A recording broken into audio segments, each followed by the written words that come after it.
Buenos días, tengan todos y bienvenidos a esta jornada del día de hoy. Aquí estamos para nuestro compromiso habitual a esta hora hasta las 9 de la mañana. Por 14 TV, en el 14 en todos los cables a nivel nacional, el audio en tiempo real en Samantha Radio Online, que repetimos a las 4 de la tarde, y nuestras redes sociales también repiten. Para la costa este de los Estados Unidos estamos en el 34 de Comcast. Gracias por estar con nosotros este martes. Este martes que contamos a 11 del mes de octubre, el año 2022. A esta hora le están quedando al año ya pocos días, 2 meses y alguito. Así que estamos a la vuelta de la esquina del año 2023, que es un año preelectoral, y ya ustedes saben lo que significa el año preelectoral en la República Dominicana. Eso es fiesta y mañana gallo. Campaña por un tubo. Como decimos en el campo, campaña en bruto. Pero nada. En un rato vamos a conversar con don Antonio Cruz y Rojas,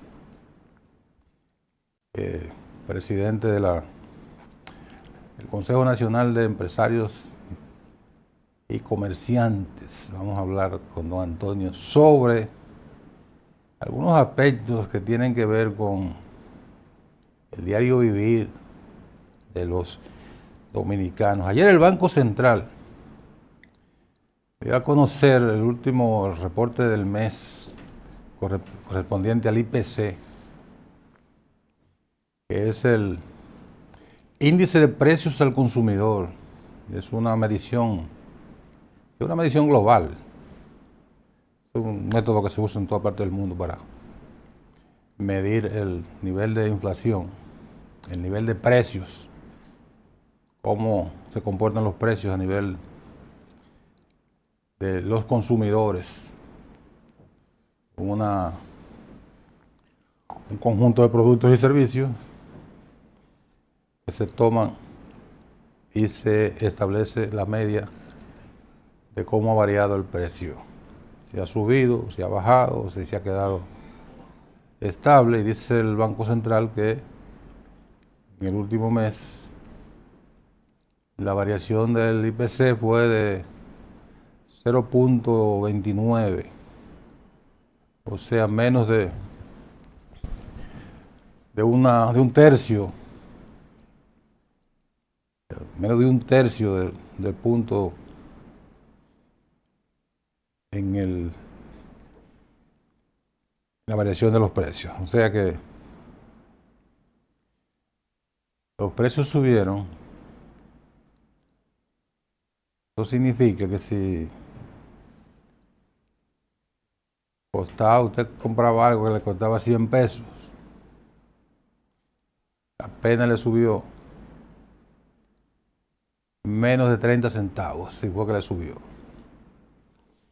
¿Qué dice la gente en los supermercados, en los colmados, en las bodegas, en las guaguitas anunciadoras, en todos los sitios donde se compran? Que no, que los precios están más elevados. Pero el Banco Central no puede competir para una medición de carácter científico, no puede competir con lo que vocea en la calle, porque hay un método estadístico que es por el cual se tiene que valer el Banco Central. Eso siempre siempre ha sido y va a ser una discusión en cuanto a si esas mediciones se corresponden con la verdad. Lo mismo de la medición del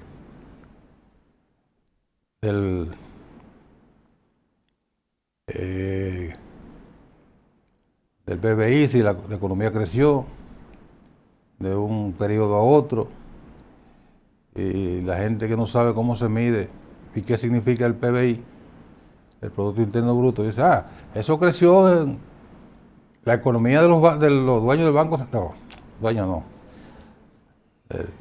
De los funcionarios del Banco Central, que de allá arriba miden. No, señores, eso también es científico. Ahora, yo me he cansado de decir aquí que nada más engañoso que el per cápita. El per cápita es un engaño tolerado, porque también es la única forma de medir el comportamiento de la economía en un país en un periodo determinado. Pero hay una anécdota que ilustra bien la trampa del per cápita. En una cafetería había 4 o 5 personas, personas que a lo mejor ganaban 100,000 pesos o 100,000 dólares en los Estados Unidos, 100,000 dólares en el año. Y entró Bill Gates a pedir un café, y en ese momento, si hacían un per cápita, todos los que estaban ahí eran multimillonarios, porque había que sumar la fortuna de Bill Gates con el pírrico salario de todos ellos y distribuirla entre los 5 que estaban ahí. Entonces, todos en ese momento eran multimillonarios. ¿Era verdad? Por supuesto que no era verdad. Es una mentira del per cápita. Pero es la única forma de medirlo. Así que lo mejor es no discutir y no rebatir esos informes que tienen carácter técnico. Pero cuando te va al colmado y pide algo que hace un mes con el supermercado, que hace un mes que le costaba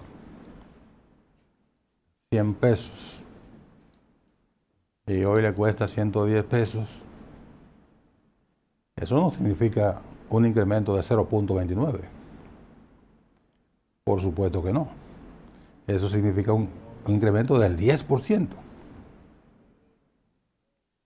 Entonces, ¿cómo compaginar las estadísticas tomadas con carácter técnico y la realidad de cuando usted va al supermercado y se encuentra con que en una góndola, en un pasillo, hay un empleado cambiando precios delante de usted, delante de todo el que está allí, cambiando precio? ¿Usted cree que estaban bajando el precio?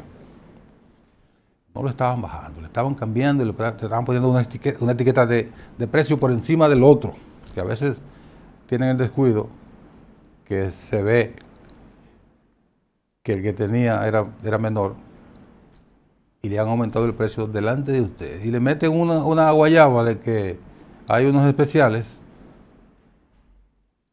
y que hoy están 10 pesos menos, y cuando usted chequea, es que esos 10 pesos menos no es una rebaja mentira, es que está en el mismo precio que estaba ayer, y le meten a uno el cuento de que hay un especial. Pero todo eso es muy difícil rebatirlo porque aquí no hay control de precios. Cuando se creó la Organización Mundial del Comercio, a finales de la década de 1980, comienzo de 90,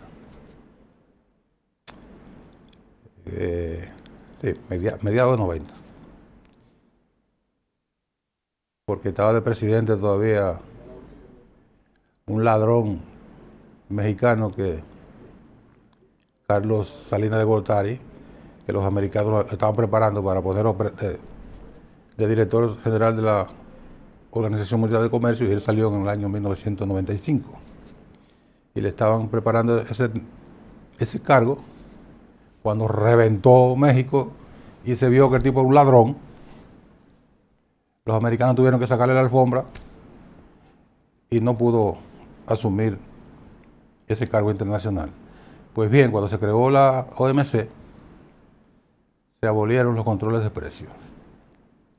Aquí había un organismo llamado Dirección General de Control de Precios, que tenía muchísimos inspectores también haciendo revisiones en los comercios y macuteando, porque hay de todo en la Villa del Señor. Y eso fue abolido. y no hay control de precios, porque lo que se estableció fue el juego de la oferta y la demanda. La mayor oferta baja los precios, a menor oferta suben, pero aquí parece que el juego de la oferta y la demanda no funciona. Y digo que no hay control de precios, entonces por eso hacen en los comercios grandes y pequeños todas estas maniobras que terminan afectando el bolsillo de los consumidores y no hay controles de precios. El proconsumidor ha querido suplir el vacío del control de precios, pero tiene las limitaciones de que no puede andar inspeccionando comercio para ver cómo han variado los precios de un mes a otro. Entonces, en la práctica, no hay controles de precios. Así que todo este comentario lo hago porque vamos a conversar un ratito con Antonio Cruz. Bueno, ayer el Consejo de Seguridad de Naciones Unidas no pudo llegar a un acuerdo para establecer una fuerza de ocupación o de auxilio, de ayuda, de cooperación, como le quieran llamar, para Haití. Hay una presión del Senado haitiano pidiéndole al primer ministro Ariel Henry que retire la solicitud que formuló para que la ONU integrara esa fuerza de ayuda. Henry no la va a retirar porque es un grito desesperado de un primer ministro que no tiene capacidad operativa para enfrentar la situación haitiana y por consiguiente tiene que buscar un auxilio desde fuera. En ese sentido, el gobierno dominicano, por vía del presidente de la República, ha dejado bien claro que nuestro país no va a integrar ninguna fuerza multinacional que vaya, una fuerza con carácter militar que llegue a Haití. Y nosotros vamos a seguir cooperando en la medida en que podamos, la forma que lo hemos hecho de manera permanente, una cooperación, si se quiere, humanitaria, porque tiene que ver con algún tipo de asistencia dentro de las posibilidades nuestras, pero no la integración de una fuerza de ocupación, ni de estabilización, ni de nada. Nada que tenga que ver con la movilización de efectivos militares hacia Haití. Yo creo que es una medida sensata, prudente. Nosotros no debemos participar nunca en ninguna fuerza de intervención en ninguna parte del mundo, porque nosotros sufrimos en dos ocasiones, una durante 8 años, a comienzos del siglo XX, y la otra por pocos meses, en el año 1965, la primera de 1916 al 24. Y un país que haya sufrido 2 intervenciones no puede participar en ningún esfuerzo que implique la ocupación de un país. Es un asunto de coherencia que es fundamental para entender la posición del presidente de la República. Cooperar desde aquí, en lo que podamos, pero militares pisando el territorio haitiano, no. Pero también hay otra vertiente, y surgió nuevamente con alguna sutileza la idea de que la República Dominicana reciba alguna cantidad de refugiados haitianos. Ni una cosa ni la otra. Ni intervención militar, ni recibir refugiados haitianos. Nada de eso. Ayuda de aquel lado. Bueno, aquí hay una cantidad inmensa de refugiados haitianos, de hecho, informales. ¿Cuántos haitianos hay en el territorio dominicano? Nadie sabe. Una caterva, que es un número innominado, como decimos popularmente. Una caterva. ¿Quién sabe la cantidad de haitianos que viven de manera irregular en nuestro país? Estos son refugiados, de hecho. Pero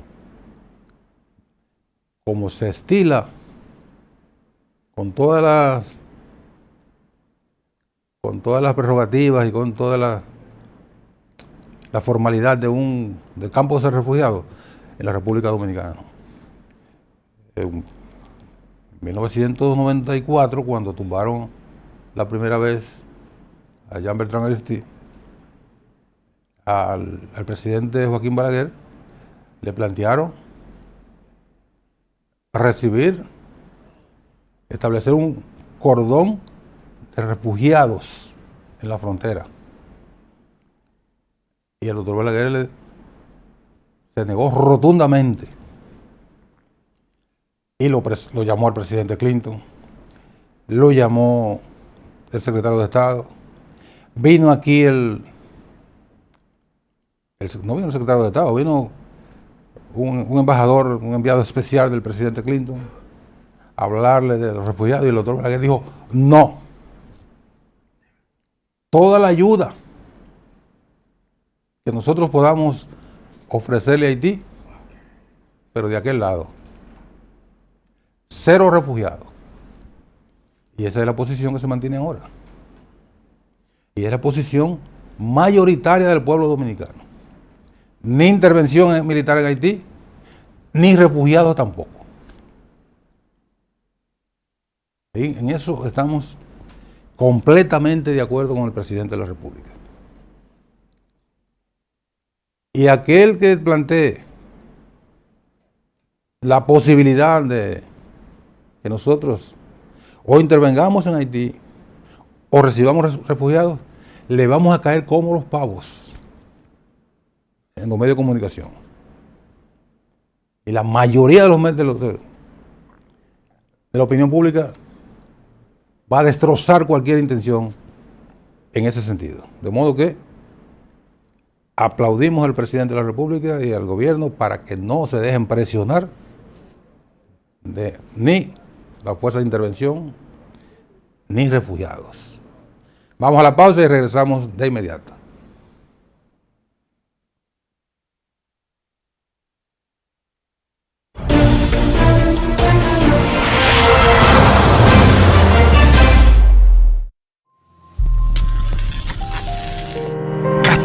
TV, televisión para todos.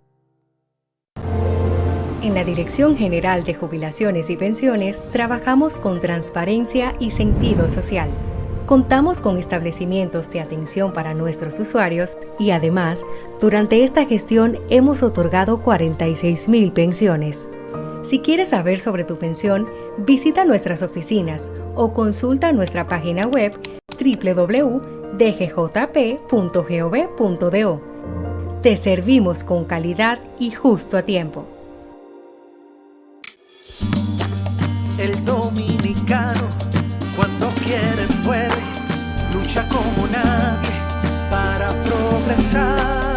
En su corazón la esperanza crece, sabe que la fuerza está en la unidad. Dominicana, dominicano, somos vencedores si me das la mano. Arrancamos y volvimos más fuertes. Juntos trabajamos como un solo equipo para que nuestro deporte pueda seguir llegando a lo más alto. Banreservas, el banco de todos los dominicanos. El censo es una oportunidad para conocer el presente y construir nuestro futuro. Saber cuántos somos, y qué podemos lograr juntos, cómo somos y qué nos hace únicos, dónde vivimos, quienes no cambiaríamos República Dominicana por nada, y cómo vivimos y hacia dónde queremos llegar. Tú eres una pieza clave para responder todas estas preguntas. Sé parte, participa del primer censo tecnológico de la República Dominicana para entender qué necesitamos y diseñar políticas públicas que mejoren nuestra calidad de vida.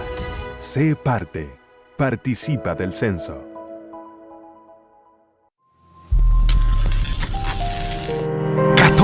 TV, televisión para todos.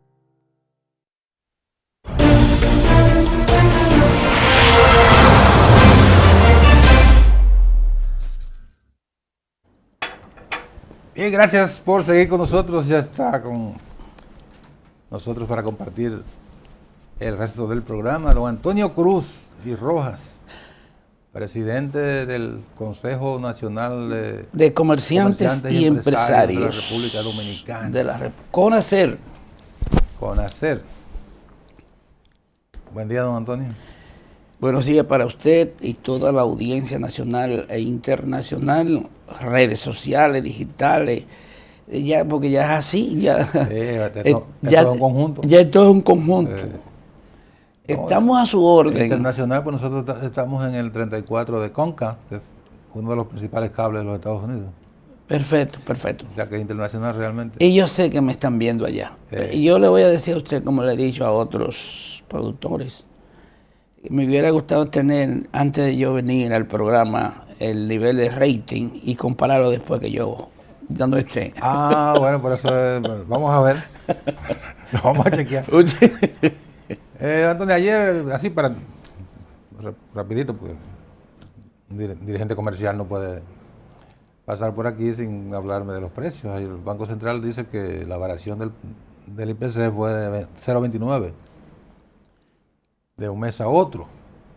Yo decía que la gente en los supermercados, los colmados, los lugares de abastecimiento, como que tiene una visión diferente a esa buena noticia del Banco Central, pero yo reitero que el Banco Central tiene un método de medición que es universal, eso no es un invento de aquí. Y para poder rebatirlo, hay que hacer lo mismo que hace el Banco Central. Exactamente. Que tiene programas de investigación en la parte teórica y en la práctica para poder contradecir eso. Hacer mire, acopio de todos los productos y servicios que forman la canasta de consumo, de productos de consumo y servicios para rebatir, así como usted dice. Pero la tasa cero, don Antonio, ¿en qué ha impactado el nivel de precio? Se ha sentido poco y pienso que ha habido una mala estrategia. Ya la tasa cero termina ahora, en este mes de octubre, porque son 6 meses lo que se autorizó. Lo único es que la Comisión de Importación de Tasa Cero como que se cerró un poco y no le dio participación a la popularidad del sector, porque las federaciones de comerciantes tienen una característica favorable, que cuando participan de lo que son las necesidades para suplir el mercado, eso obliga a los que tienen grandes capacidades económicas a poner en circulación producto de lo que tienen almacenado. Pero cuando ellos se quedan solo en el mercado, se quedan ellos poniendo los precios y utilizan un mecanismo de manejar ese mercado. Primero ellos tienen la capacidad de saber cuál es la capacidad de consumo de los productos que ellos mismos manejan, porque el gran problema de los productos de consumo masivo está en los productos que son primero por etapa, que tienen ciclo de producción, que se generan escasez en el mercado o que se baja el nivel. Existe lo que se llama la ley de oferta y demanda, lo que usted decía ahorita. Cuando la oferta es menor y la demanda es mayor, los precios se disparan y viceversa. El costo de los Entonces, en ese sentido, ¿Me quiere poder reportar? no hubo una equidad en cuanto a lo que fue la distribución de la tasa cero y por eso se ha sentido menos, porque prácticamente se quedó en manos de los que controlan el mercado en materia. O sea, los importadores son distribuidores y también. Claro, pero las federaciones de comerciantes, el populacho del sector no participó en la tasa cero y eso se ha sentido muy poco. Entonces, pero el mismo hecho de no hubo una planificación muy estricta en lo que fue el asunto de la tasa cero, porque también los mercados internacionales tienen dificultades en la producción. La mayoría no tienen existencia de abastecimiento para abastecer inmediato. ¿Y la logística de transporte? La logística de transporte, la dificultad para tú conseguir un barco, para tú traer un producto a tiempo en la República Dominicana, todo eso son factores que influyeron. No voy a decir que en algún área o en algún momento se produjera alguna baja de algún producto, porque estamos hablando de 67 productos que fueron que se autorizaron para que llegaran como tasa cero. Sí ha habido baja en las viandas, ha habido baja, por ejemplo, en la berenjena, en la tallota. Hubo un momento que los limones... ¿Pero eso de aquí se produce? Eso, claro, por eso decía que el problema son los importados, porque con eso son los que se suple y con ello, y en ello es que está la dificultad para que un producto pueda llegar al mercado a tiempo.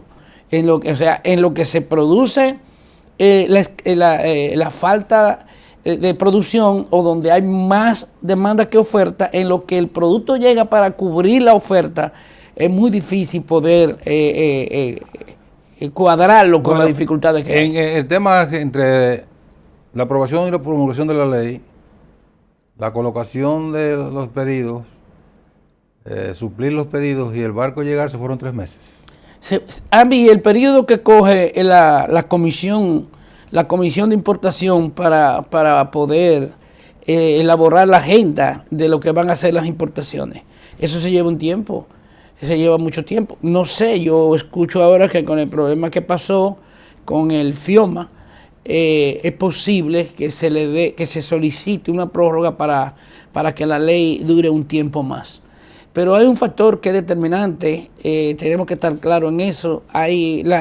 La inflación es mundial, la inflación, ningún gobierno tiene control de eso, en el sentido de las dificultades que se han presentado, no, claro, y que han habido, porque la gente habla de que ahora una cosa estaba cara que ayer, pero hay que comparar cómo era ayer el medio de vida, cómo es hoy.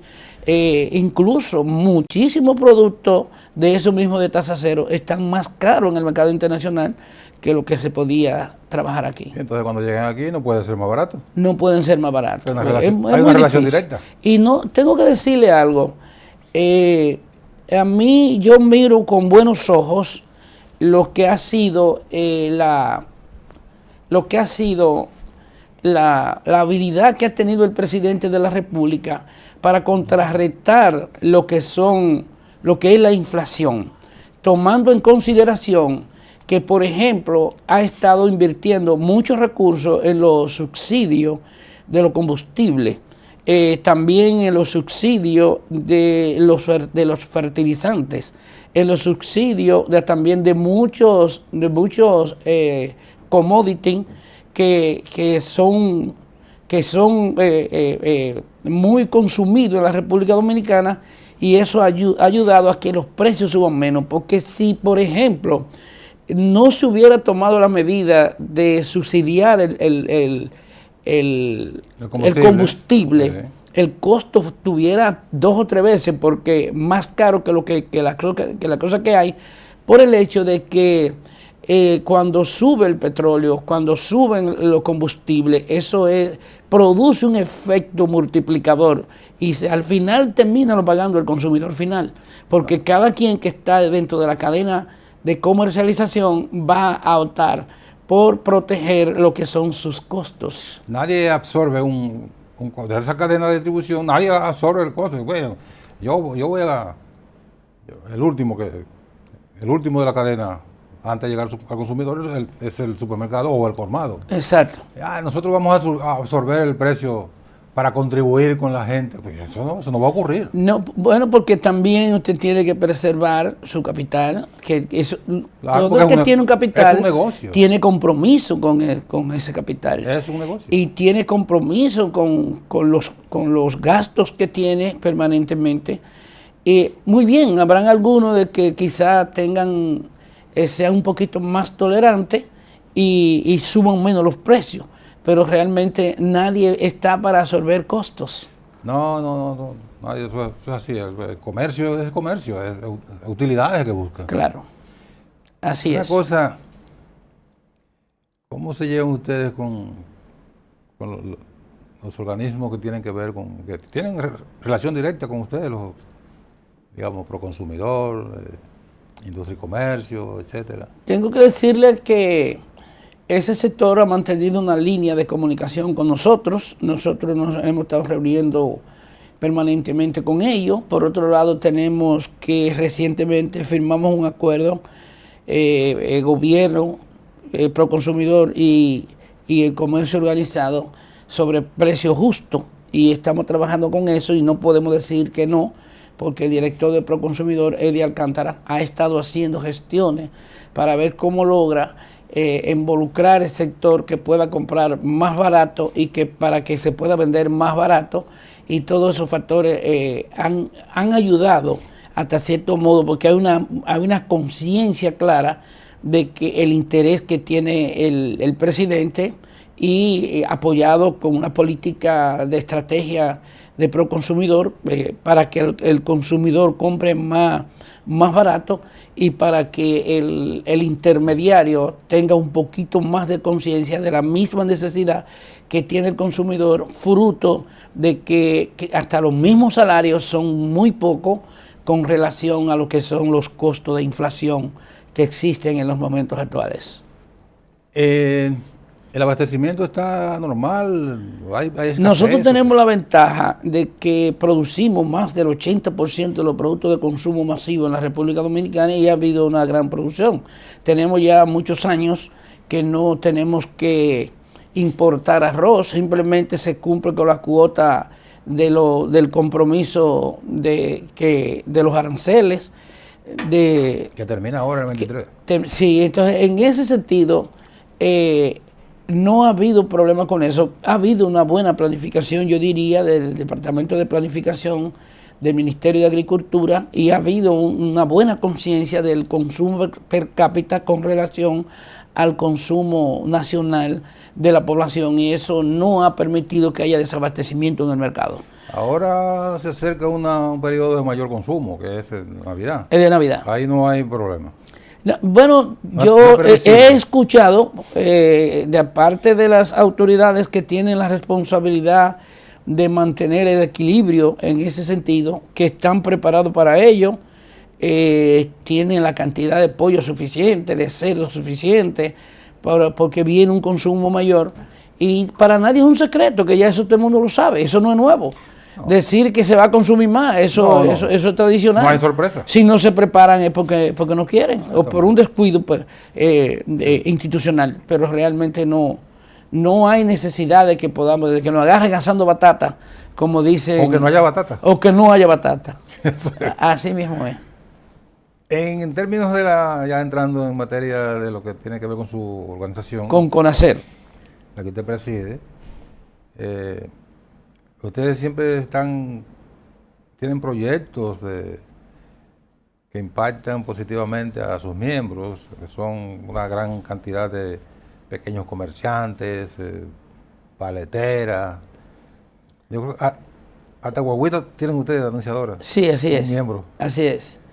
Tengo que decirle que, por ejemplo, el 21 de junio del año 2021, reunido en el Palacio Nacional con el presidente de la República y las organizaciones del comercio y otra parte de las organizaciones de la sociedad civil, donde hicimos una reunión para hacer una revisión con relación a los altos costos y ver cómo buscar un mecanismo de solución con relación a la inflación. En ese sentido, nos tocó en ese momento hablar con el presidente de la República y le dijimos que estábamos muy preocupados, porque él estaba muy preocupado porque quería ver cómo lograba que el comercio se pusiera acorde con los momentos actuales. En ese sentido, nos solicitó que quería que le presentáramos un proyecto donde ese proyecto fuera tendente hacia la unidad del comercio en la República Dominicana.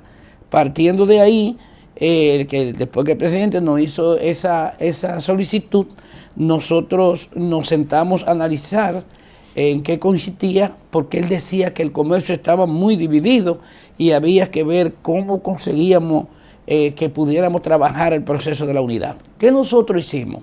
No creímos solamente en la teoría, dijimos hay que ver las bases, a ver por qué se dan los casos de división y cuáles son las debilidades que hay, que por eso se generan divisiones. Yo sé por qué. Pues somos dominicanos. Claro, ya. Por los intereses. Entonces, ¿qué pasa? Como nosotros somos una organización sin fines de lucro, que hasta ahora somos especialistas en la aplicación de las políticas sociales de las MIPYME, de las políticas sociales de las MIPYME, hicimos una especie de comparación entre la ley que tiene que ver con la distribución de utilidades y la ley que tiene que ver con lo que son los aspectos sociales. Estamos hablando de la ley 488-08 que maneja la política económica de las MIPYME y la ley 122-05 que maneja la política social de la MIPYME. Separamos ambas cosas y nos dimos cuenta que el problema está en que la mayoría de los organismos que están o mejor dicho, de las federaciones y las asociaciones, se manejan como SRL y no como ONG. Entonces mezclan las dos cosas, el comercio y lo social. Entonces la separación te da la posibilidad de una unidad. ¿Qué nosotros hicimos? Nosotros nos reunimos con una encuestadora con la finalidad de solicitarle que nos hicieran una encuesta, les pedimos un presupuesto, nos dieron el costo de cuánto costaba, buscamos apoyo con el empresariado a través de la responsabilidad social empresarial para hacer ese trabajo que costaba $70,000 para hacer eso y conseguimos las empresas y apoyaron para que se hiciera ese estudio. Hicimos un cuestionario de más de 40 preguntas para ir a esas MIPYME y de ellas 4 llamaron la atención en todo lo que fue el territorio nacional en la encuesta. Y también tomamos una muestra de 1.981 MIPYME para hacerle las preguntas que habíamos elaborado. De esa hubieron 4 que llamaron la atención. Por un lado, una pregunta, saber cuál era el nivel de vivienda propia que tenían las MIPYME, saber el nivel de seguro médico familiar que tienen las MIPYME. Por otro lado, saber cuál es el nivel que ellas tenían de formalidad y su percepción con eso. Y por otro lado, la percepción de esas MIPYME de cómo perciben que el Estado apoya a las MIPYME. Entonces, ¿y la respuesta fue? En cuanto... Prácticamente negativo todo. No, la primera pregunta, que es sobre vivienda propia, el 80% no tiene vivienda propia. Negativo. En la segunda pregunta, que es seguro familiar de salud, el 85% no tiene seguro familiar de salud. Negativo. Y en cuanto a la formalización, un 3% salió formalizada. Negativo. Perfecto. Y finalmente, el 100% entiende que el Estado no invierte en favor de la MIPYME. Entonces, en ese sentido... Entonces el resultado fue negativo. Claro, pero entonces ya tenemos el parámetro, porque entonces de ahí viene que la división no es justamente porque la quieren ellos hacer, el Estado tiene que intervenir para que no haya división. Es que hay una presión real. Entonces nos reunimos con esos datos, de ahí nosotros hicimos una investigación de la cantidad de MIPYME formalizadas, los ingresos que tiene el Estado, y entonces, ¿por qué nosotros determinamos de ahí? Que con la cantidad de MIPYME informales, las formales no pueden ayudar al Estado para que pueda resolver los problemas que tiene. El Estado no puede resolver el problema de salud, sí, el problema de vivienda, de agua, de transporte, de educación, de seguridad ciudadana. No lo puede porque los recursos son mínimos. Actualmente el Ministerio de Industria, Comercio y MIPYME dice que hay 243.345 MIPYME formalizadas, que eso es un 16.16% del universo de MIPYMES que hay en el mercado nacional. El 84 punto y algo por ciento, 83 puntos y algo por ciento está informal. Está informal. Vamos a la pausa, don Antonio. Cuando regresemos vamos a hablar de eso, porque en la gestión pasada del presidente Danilo Medina, que a propósito ayer apareció ahí hablando muchísima mentira, como siempre un mentiroso natural, pero eso ya fue un comentario al margen. Una persona que usted lo conoce bien, y yo también yo lo conozco, que era viceministro para el área de MIPYME, Ignacio Méndez, hay que reconocer que hizo un trabajo formidable en industria y comercio, buscando apoyo, dándole apoyo a las MIPYMES, formalizando, etcétera, etcétera. Se formalizaron muchas MIPYMES, pero nos sorprendemos ahora con ese dato que usted da, de que a pesar de todo ese esfuerzo, 84% de las MIPYMES no están formalizadas. Así es. ¿Es un fracaso entonces? Vamos a la pausa. Sí, vamos a la pausa y regresamos con ese tema.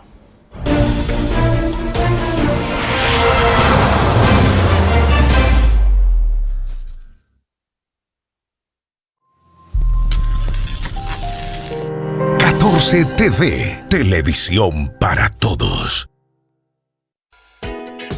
Escuela de Locución y Comunicación Social Alan Vargas ya abrió sus puertas para impartir clases sábados y domingos. Hazte locutor y especialízate en cualquier área. Pierde el miedo escénico y la fobia al micrófono. Hazte locutor y comunicador social ahora. Para inscripciones o información, llámanos al teléfono o escríbenos al WhatsApp 809-283-8637. Escuela de Locución y Comunicación Social Alan Vargas. El cupo es limitado. Algunas restricciones aplican. Te esperamos.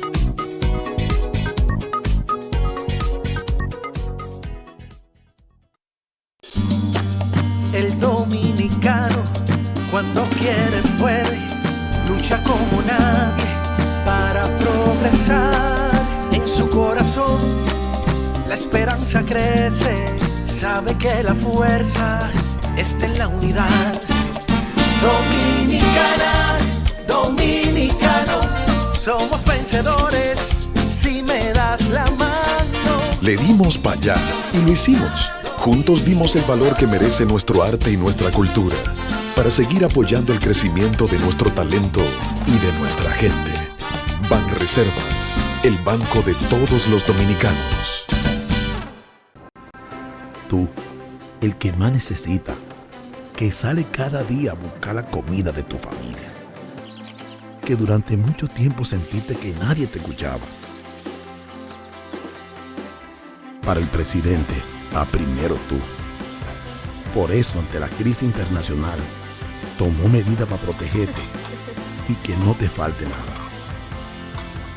Él está trabajando para ti, por ti y tu familia.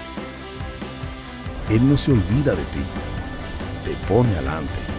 No te va a faltar nada porque para él primero va tú, primero tu familia, primero tu futuro, primero tú. Presidencia de la República Dominicana.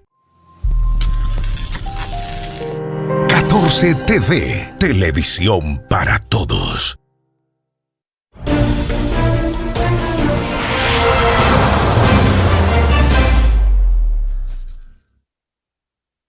Dejamos en el aire la pregunta, la canción de la Pantoja. Si hay una pregunta en el aire. Sí. Dejamos en el aire la pregunta. ¿Cuántos minutos nos quedan? No se preope. No, porque para yo saber si resumo o me amplío. Expláyese como usted quiera, hasta 10 minutos. Dejamos en el aire esa pregunta, don Antonio. Entonces, el esfuerzo de formalización de las MIPYMES, tomando en cuenta lo que les arrojó a ustedes el estudio de campo que le hicieron, sí. ¿Fue un fracaso entonces? ¿O ha sido un fracaso? Bueno, tengo que decirle que quizás yo no llegaría a decir que fue un fracaso. Es posible que no se siguiera no se le diera continuidad al Estado, y hay que entender, claro, que dicen que cada maestro tiene su librito. Yo no sé. No, pues yo me refiero en sentido general, no a este gobierno ni al pasado, sino un esfuerzo que... Pues, mire dónde está el problema. Mire dónde está el problema. El problema está en que, ¿por qué nosotros decimos primero las MIPYME? Porque las MIPYME, hay dos variables fundamentales que son la base de desarrollo de todos los gobiernos del mundo. Están las MIPYME, que son las que generan la riqueza, empleo y recursos para que el Estado pueda... Y a menor inversión. Claro, para que pueda resolver los problemas de la población. Entonces, a través de las ONG, las organizaciones sin fin de lucro, que son la contraparte, que son las que manejan los objetivos de desarrollo sostenible, son las que están para mitigar la pobreza. Entonces, los estados han creado un mecanismo de incentivo a través de leyes para que las MIPYME puedan emitir recursos de las utilidades que tienen a través de las ONG para ayudar a las personas de escasos recursos. Entonces eso no se aplica como se debe aplicar, a pesar de que no es obligado, pero sí tengo que decirle, por ejemplo, que las ONG hacen un papel extremadamente favorable para la persona de escasos recursos, sí. Pero muchos de los que están en el sector de las MIPYME, que son empresarios que ganan recursos suficientes, no aplican con eficiencia la responsabilidad social empresarial. ¿Qué nosotros estamos haciendo? Nosotros determinamos por qué deben ser primero las MIPYME, porque si yo le digo a usted, el que debe atenderse mejor para poder hacer un buen programa es usted. Usted no debe que lo que usted se gana invertirlo en otro. Usted debe invertir en otro, pero primero en usted. Sí. Entonces, primero debe invertirse en la MIPYME para que las MIPYME mejoren y sean más eficientes ellas mismas, para que de ese modo, por ejemplo, usted dice, déjame ver en el presupuesto general de la nación cuál es la partida que está destinada a la MIPYME. Hay 2.500 millones, pero vamos a ver a qué se destinan, hacia dónde van, qué se hace con ellos, cuáles son los resultados para medir después esas MIPYME. Entonces, nosotros le estamos ofertando, le estamos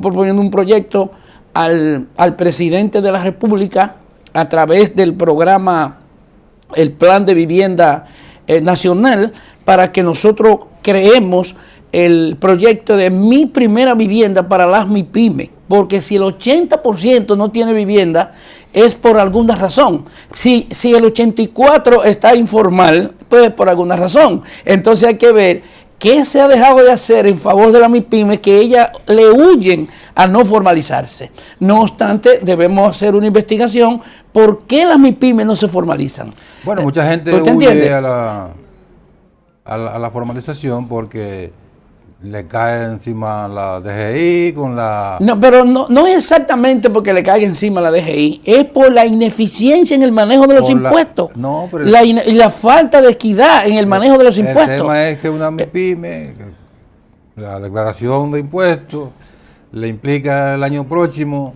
Sí, pero anticipo. Pero oiga otra cosa, yo digo, por ejemplo, yo me formalizo. El dueño, que es un pobre diablo que tiene una MIPYME, no tiene para comer, pero tiene que pagar el anticipo. Sí, pero entonces de ahí a mí les harán rico del manejo de los impuestos. Pero hay otra cosa, oiga qué factor es determinante. Más de 25 hallazgos dicen las MIPYME por lo que no se formalizan. Por un lado, la desconfianza en el manejo de los impuestos. Por otro lado, la inequidad en el manejo, en la aplicación de los impuestos. Usted dice, por ejemplo, usted sale por cualquier sector por ahí y se va a un colmado que hay 4 motorcitos que molidos los 4 no dan uno. Bueno, y tienen que pagar en impuestos el mismo costo de impuestos del que tiene un Mercedes-Benz. O sea, usted debería, por su capacidad y por el nivel de su propio medio económico, debería haber un sistema diferente. Por ejemplo, usted tiene una categoría de vehículos, usted debe pagar este tipo de impuestos. Pero si usted lo que tiene es un motorcito, no debe pagar el mismo impuesto que hay que pagar un Mercedes-Benz. Bueno, entonces, por otro lado, está la dificultad. Es una exageración suya. Está la dificultad, por otro lado, de que esos mismos comerciantes tienen que proporcionarse planta eléctrica para poder tener energía, tienen que comprar inversores para poder tener energía. Usted tiene que pagar por tener sus hijos en colegio porque las escuelas públicas no les responden como tal. Tiene que comprar el agua porque el agua no sirve. El agua no sirve. Entonces, y usted está pagando impuestos, no es para eso. Exacto.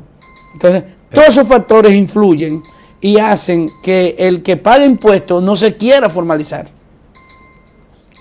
Ya me están tocando el timbre. Oye, pero ustedes son terribles.